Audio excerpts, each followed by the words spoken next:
Yeah. Okay, I'm doing it anyway. Look, Trish is leaving because it took so long to get the video set up. I love you. Bye. Love you. You can see the video online. I'll email you. Love you. Bye. Okay. So anyway, yeah, we have, I say old friends. Some of you I've known for decades and decades, and you've been at every one of our events. And I always say this, and I wish I could come up with new words for my gratitude that you're here and your support and your friendship. There are no new words. If anyone has any for me beyond amazing, love, and thanks, I would like to know them, but that's how I feel, and I thank you. And then all my new friends who are here. This is such an honor. Neighbors and friends from my Israel trip that are here representing. Thank you. I love you girls. I love you guys. And it's so gratifying and wonderful to have you guys here. Abby, are you leaving? I'm boring you already. Thank you. I need new material. Thank you. Abby's making sure no one leaves anymore. Okay, so whether or not you've been to past events, I'd like to remind us all why we're here. The Shane Foundation is established to raise awareness and support research for the treatment and prevention of contraceptive and pregnancy-related blood clots. They're responsible for miscarriages, low birth weight, stillbirths, and maternal deaths. My parents, Roberta and Arnold Gold, who are over there if you haven't met them, they're so cute. My parents and I started this foundation in honor and in memory of my sister Shane and her unborn son, who were lost to us as a result of this totally treatable illness. While Shane was taking the oral contraceptive Yasmin, an almost unnoticed swelling in her left thigh turned out to be a deep vein thrombosis, which reached her lung, causing a life-threatening pulmonary embolism. Quick action and treatment saved her life. 18 months later, she became pregnant. At about 16 weeks, when normal coagulopathy, that's blood clotting, increases for all women, Shane began having unrelenting headaches. This condition was eventually diagnosed as cerebral venous thrombosis, a CVT, which is blood clot in the brain. And I will never forget when she called me because she'd been suffering for so long and been telling doctors of her symptoms, and they kind of ignored her, blew her off. Oh, honey, you're just pregnant. Drink a glass of water. And after so much pain and her vision was weird, she finally called me at like midnight after I had taken her to the hospital that day, and she said, it's blood clots. Like, oh my God, they're back, but this time they're in my brain. And she'd been seeing doctors all along, and they missed them. And we didn't really know what we were dealing with either, and I just will never forget getting that call. She was hospitalized and received anticoagulation treatment, which began to control the CVT, but this treatment was not enough to prevent the fetus from being affected. Unfortunately, none of Shane's doctors, and I think there were 9 at Cedars, where we thought, oh, cool, she's at Cedars now, realized this serious fetal risk. Near the beginning of Shane's 7th month, the fetus died because of severe placental clotting. A C-section surgery was performed, during which Shane's necessary blood thinning medication was discontinued for far too long, allowing the CVT to become massive and causing her death. Had Shane received a higher dose of blood thinning medication from the beginning of her pregnancy, and had doctors used fetal monitoring techniques, which were widely available, designed to detect fetal clotting issues, it's likely that both Shane and her baby would have survived. A supposedly harmless contraceptive drug had initiated a clotting condition, leading to a series of events that cost Shane her health, her child, and her life. She was 31. What happened to Shane was avoidable. It's really important that we understand this. This is not, and I've said this before, this is not us searching for a cure. We know what's going on. If Shane had received information about maternal fetal clotting or clotting due to contraception, if Shane had understood the dangers she was facing, if her doctors had communicated with Shane better, if her doctors had communicated with each other, Shane and her baby would probably be here. And I guess we all wouldn't. Weird. I'll speak to you later, Dave. What happened to Shane is not a freak occurrence or some medical anomaly. Blood clotting disorders are common. They can be either inherited or acquired. About 20% of people in the United States have a blood clotting disorder. So if I could do math, I would tell you how many of you that is, but It's at least a table or two. Up to 5% of pregnant women have acquired blood clotting disorder. That means that you don't know it's coming. That's one of the things we're trying to research. Who's going to develop a blood clot and why? It's called APS, and it contributes to up to 20% of pregnancy loss. So when women miscarry, you can be sure, you have a very good chance that it was a blood clot. That's why doctors say, oh, take a baby aspirin next time. That's why. They're trying to thin your blood. I'm so proud to have Megan Henry as our guest this evening. Megan is a first lieutenant in the Army Reserve, a Team USA skeleton athlete, and Olympic hopeful from Roxbury, Connecticut. Megan is a lifelong athlete and played Division I field hockey and ran track at American University in Washington, D.C. After graduation, she enlisted in the Army before being recruited to Team USA. Megan suffered from pulmonary embolisms caused by NuvaRing leading up to the 2014 Olympic Games, and she's been fighting her way back to health ever since. Megan has shared her story in hopes of promoting awareness and to save lives of so many others who face similar medical issues. Her story has been featured in Vanity Fair, on Anderson Cooper 360, ABC, CNN, Fox, and other local news outlets. We are fortunate to hear her story. Megan?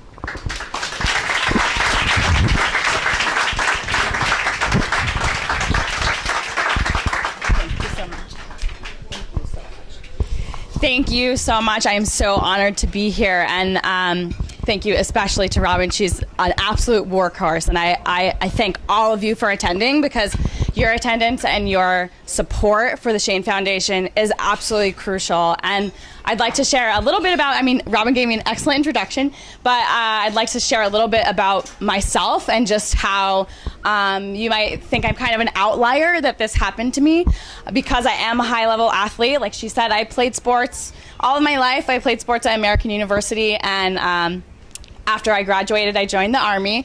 And from there, I was recruited actually to do bobsled, and I was told that I needed to put on 30 to 50 pounds to do bobsled, and I didn't want to do that, so they told me to switch over to skeleton. And if you don't know what skeleton is, it is like luge, but head first.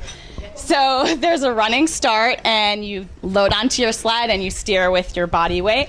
And after I joined the military, I was training actually in Park City, Utah for the summer. I was a member of the Army World Class Athlete Program, which is essentially, if you have the potential to make an Olympic team, the Army will support you, and you can be an athlete for the Army, which is an unbelievable experience, and I've had the opportunity to do that twice. But I was living in Utah at the time. I was in a serious relationship, and I had always kind of had a strong hesitation towards using contraceptives, hormonal birth control, because I just thought it was really weird to kind of alter your body's chemistry. It really made me really nervous, and so it was something that I put off for a long time. And then I decided, while I was in Utah, I went to Hill Air Force Base, and I saw a doctor there. I talked about what my options were for birth control, and I had said, I travel internationally. There's no way I could take a pill at the same time every day. I'm just I'm all over the place, changing time zones, and I'm really nervous about how much hormones are in these things. And she presented the NuvaRing as an option to me, and a NuvaRing is just something that you kind of set and forget. And she presented it as it's this low dose hormone, and you don't have to take something at the same time every day. And so it sounded like a pretty good option for me. And at the time, she said, when I was able to kind of reflect on this after I had the pulmonary embolism, she did say, there's an increased risk of blood clots. Do you smoke? And I was like, no, I'm not a smoker. And she kind of was just like, oh, you'll be fine. And so it wasn't something that really caused me any sort of alarm. And so I started the NuvaRing then and there, and this was in 2012. It was in August of 2012 that I started taking the NuvaRing. And within 10 days, I started to have difficulty breathing. And I don't think it's something that the average person would probably notice, but I was just having a little bit more difficulty recovering from sprints. My breathing was just a little bit more labored. And so at the time, you know, when something like that is happening to you, you're trying to justify what's going on. And I was living in Utah at the time. There were a lot of fires. This was when a lot of fires were going on. And so I was like, you know, maybe I'm just having some sort of a reaction where I'm having a little bit more difficulty breathing. And, you know, you think like my teammate was sick, maybe I'm getting sick, and trying to justify all of these things. And we do an annual combine every year, which is kind of, if you think of like an NFL combine, you're evaluating, you know, maximum sprints, maximum lifts, all high level stuff that you're being evaluated on. And during the combine test, this was, like I said, it was like in a 10-day time frame. And I was exponentially getting worse. The breathing was getting exponentially worse. And I could not jog a lap to warm up for this event. And I was like, I have no idea how I'm going to be able to finish this. And one of the first things we did, it was a 45-meter sprint. And if you're in any sort of condition, 45 meters is not that far. It's half of a straightaway. And I just fell over at the end of 45 meters, and I couldn't catch my breath. I was like, there's no way I can do this again. And when I was there, everybody's looking at me, and they're like, this girl's supposed to be an athlete. Like, what's wrong with her? And I started to be like embarrassed, because I'm like, I don't know. I have no idea what's wrong with me. I somehow actually finished the combine. I had one of the highest scores, which I'm super impressed, because if you asked me to redo that day under those same conditions, there's absolutely no way that I could do it. And from there, I went straight to an urgent care. Like I said, I was in Utah at the time. And I said to him, these are the only things that are different. I don't know what's wrong with me. I'm having a really hard time breathing. I could barely have a conversation with somebody. I couldn't walk up the stairs. I was unbelievably labored breathing. And for someone who's training 6 days a week, sometimes twice a day, it was bizarre. And so I just tried to reiterate that message, and you know, they didn't really have any answers for me. And I was actually flying the next day to Florida, which is where my boyfriend was at the time. And they gave me an inhaler, and they're like, I don't really know how to help you. And I remember leaving, and I was kind of packing up that night, and I called the urgent care back, and I was like, is there any way that this could be caused by the NuvaRing? And they said no. And so I fly across the country, which is extremely dangerous if you have blood clots. I went to a doctor in Florida. I said the same thing. I'm like, you know, could have been the fires, it could have been this. They gave me just an antibiotic. They thought I might have had an infection. And then I flew again from Florida back to Connecticut, where I'm from. I'm kind of like making my way back up to go to Lake Placid before my season started. And in that whole time, I saw a total of 5 doctors. And when I was still in Florida, I said to my mom, I'm like, you have to schedule a pulmonologist appointment for me, because I have to get in and see somebody. I don't know what's wrong with me. And that took some time, because the guy was just overloaded. So I went to an urgent care. I saw my primary care doctor, and I said the same thing over and over again. And I was like, the only thing that's changed about my life is that I started this NuvaRing. That's the only thing that's different. And when I went to the pulmonologist, he was like, you told a really good story. You got your facts straight. I think that you have blood clots in your lungs. And he's like, it is an absolute emergency. I have to send you right away to get an emergency CAT scan. And I hope that I'm wrong, for your sake. I hope I'm wrong. And so I end up going, and I remember sitting very vividly. I'm sitting. They did a CAT scan, and they also did ultrasound of my legs to see if I had a DVT, much like Shane. And I'm sitting there, and they hand me the telephone, and the doctor's on the other line, and he was like, Megan, you have multiple bilateral pulmonary embolisms in both lungs, and you have one in the main branch of your pulmonary artery, which is, this could possibly kill you, so we have to send you by ambulance to get you on blood thinners right away. And I was bedridden in the hospital for a week. And when I left, they told me I could walk for 10 minutes a day, and that was difficult. And it really flipped my world upside down, because it was just a complete alternate lifestyle. And much like Robin said, this was something that was really preventable. And the other thing that is a little bit unique, like she said, most people don't find out that they have a clotting disorder until something like this happens. And so I was tested, after I was put on blood thinners, I was tested for blood clotting disorders. And then when I was finally cleared, it took me about 8 months or so until I was able to come off of blood thinners. And they tested me again just to make sure that, the blood thinners didn't throw off the results. I had no blood clotting disorders. None. I have no blood clotting disorders whatsoever. I'm an extremely healthy person, luckily. And it just goes to show you that this can happen to anybody and how scary that is. And for me, I'm literally like a 1 in a million chance that I am standing here in front of you.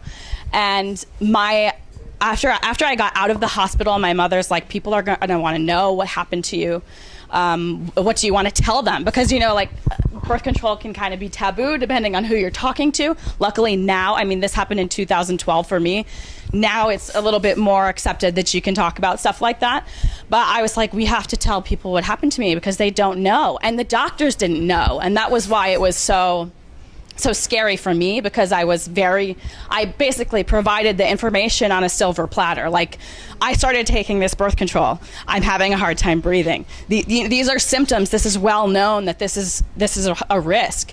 And, had I not been persistent, I might not be standing here telling my story to you. And as I was sharing my story, I found out that a classmate of mine from American University had the same thing. She's from Newvering.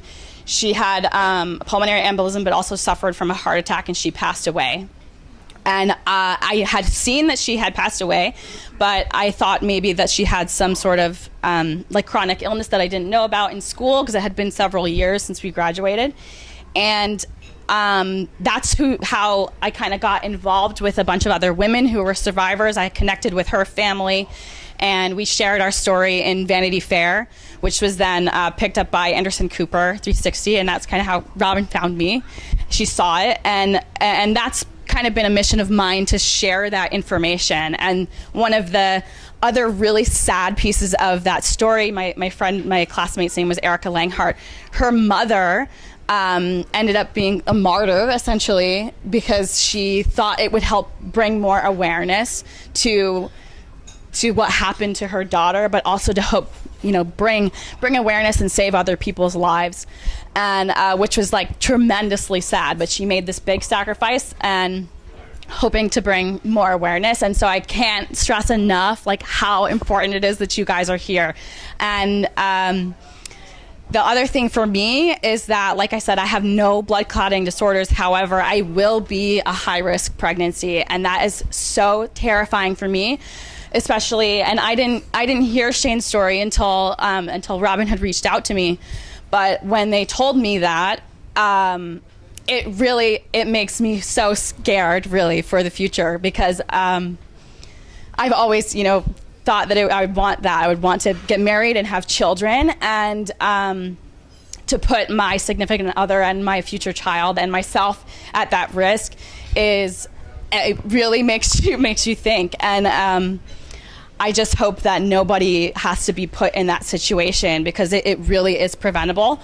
And everything that the Shane Foundation is doing to kind of promote awareness and let people know what the risks are is so incredibly important. And if anybody has any questions for me, I would love to answer them. And I really thank you, Robin, so much for having me.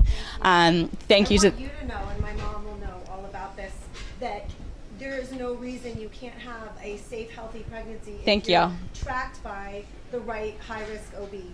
And so, and for anybody who knows anyone who has dealt with this, we certainly have some resources we can point people to. But I can't wait to see your baby. Thank you. And you will have one. And Thank you. If anyone has any questions? I just have a question. Do you think had you not been an athlete, really hyper aware of your body and its performance, you think you would have noticed, or you would have just? No, I don't think the average person would have noticed whatsoever until it got really bad. And like I said, people, they try and justify what's happening to them. And I was like, this is the only thing that's different. And I can't tell you how many people have come up to me and said that they've had similar things happen to them. as like sharing my story has been amazing because of the people it's connected me with and all of you here. But it was crazy how many people were like, oh my God, I had the same thing happen to me. And that was so scary. And again, like the doctors do not know really. They just were not really that aware of what the risks were, which is scary. So that's why you have to be your own advocate. Yes. Are you currently on birth control? No, I am not. And I'm not because the thing with blood clots, much like, frostbite or if you're a heat casualty, is that you're high risk forever. And even though I don't have a blood clotting disorder, I just do not want to put myself in that situation. I personally choose not to. I actually use like the calendar method, the family planning method, and I'm currently abstaining, but I don't. When I'm in a relationship, that's useful too. Know anyone? But when I'm in a relationship, like I take my temperature every morning and I keep track of that, which is also good because then you are much more in control of your own, your body and everything. Is it NuvaRing in particular, or is it birth control? It is birth control in general. However, NuvaRing does have, it's 6 times the risk because they claim that they can control the release of hormones over time, but they actually cannot. And this is why pregnant women have a risk of blood clots, because their hormones spike. And so with the NuvaRing, they cannot control it. They released their clinical trial information, and it showed that they could not control the release of hormones, and it spiked so much. And that's why it's very inconsistent from batch to batch, and that's why maybe I had never been on birth control prior to NuvaRing. And so that may be why it was so quickly brought out in me versus someone, my classmate, for example, Erica, she had been on NuvaRing for years.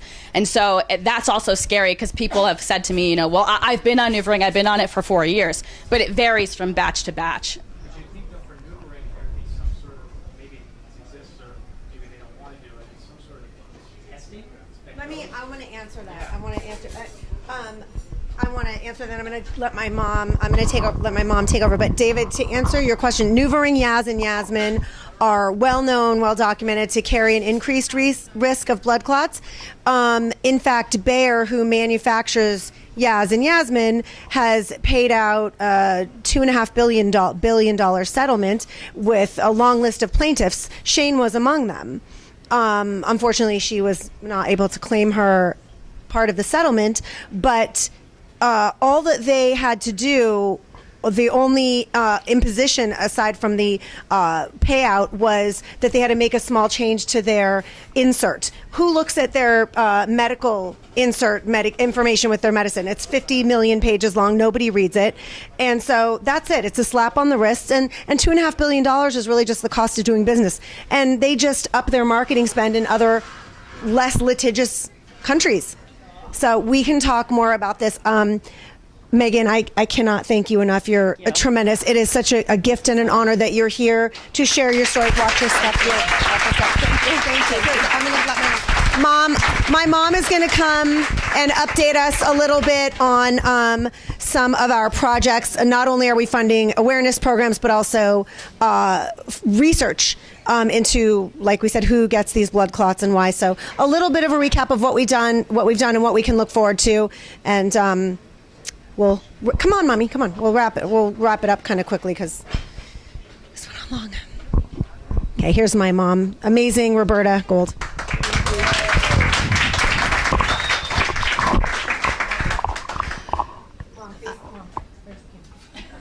The camera. Oh, I have to stand here.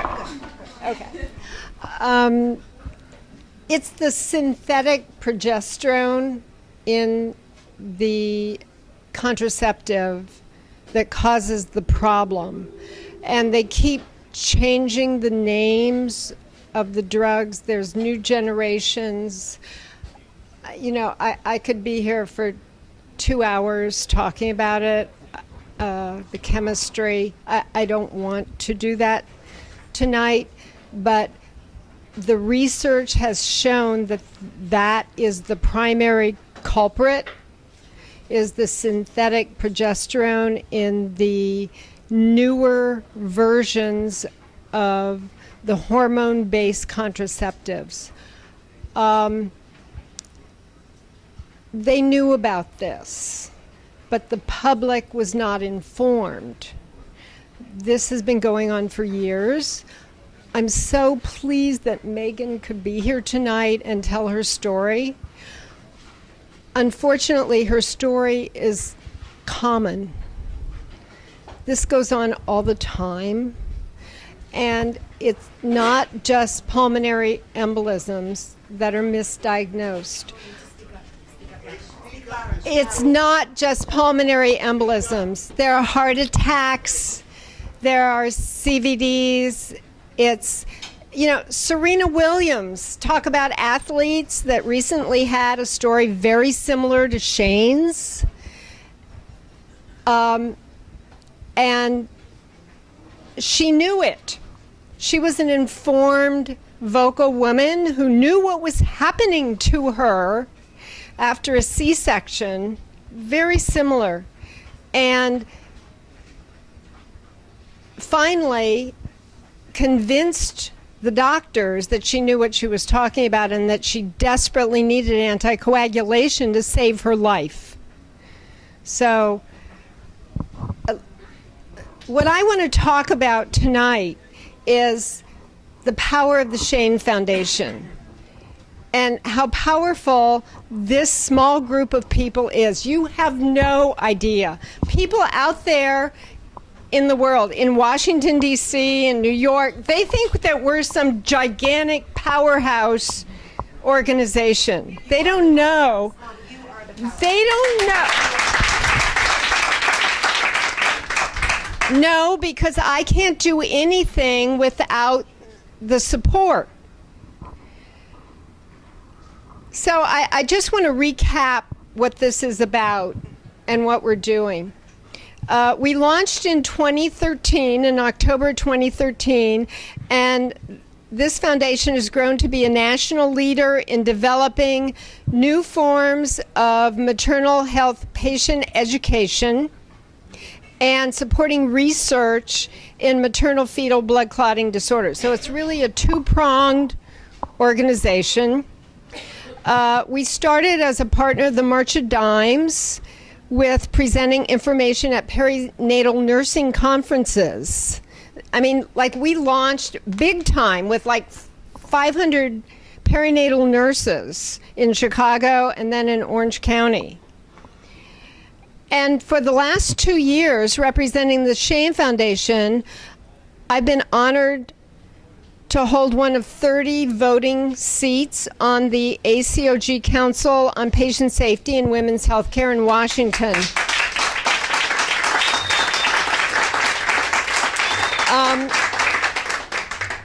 This organization represents all the major professional societies involved in women's healthcare, particularly maternal health, including over 85,000 OBGYN doctors and perinatal nurses. That's just the beginning of what this group in Washington is.